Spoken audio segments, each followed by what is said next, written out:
Ой, п'яна, п'яна, на порозі впав.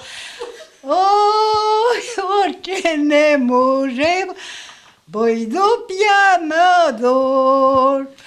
Милий відчиняє, милої питає, де ж ти, мила, була, що за дім забула.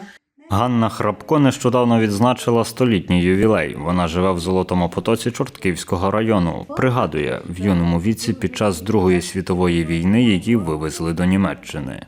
Не знаю, чи я вже мала 16 років, чи 15. Вийшла щось я на вулицю, і мене забрали в Німеччину. І моя мама не знала, де я, шукала мене, не знайшла. Аж я їй написала, де я є. Приходять вагони з цементом. Дає нас до того вагону. І стає, одна стоїть перед дверцями, а дві на вагон і подаємо ті на плечі мішок цементу.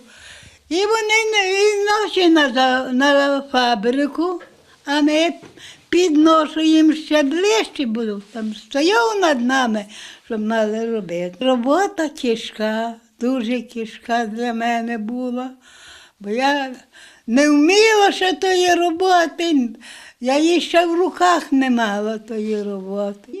У Німеччині жінка жила до завершення Другої світової війни. Приїхала додому, а німців порабували, забрали корову, забрали кури, обчистили все. Коли повернулася до Золотого Потоку, вийшла заміж. Разом з чоловіком виховала 3 дітей, каже Ганна Храпко.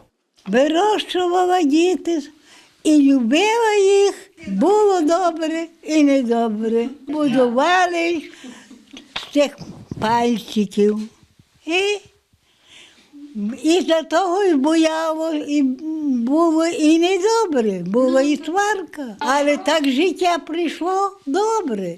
Секрет довголіття, каже Ганна Храпко, у пісні. Я тяжко робила і співала. Біда була їсти, я співала. Я забувала за все.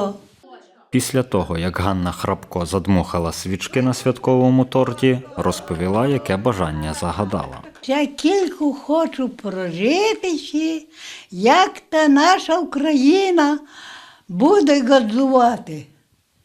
От я це все хочу видіти. Тарас Бурак, Андрій Міц, Суспільне новини, Тернопільщина.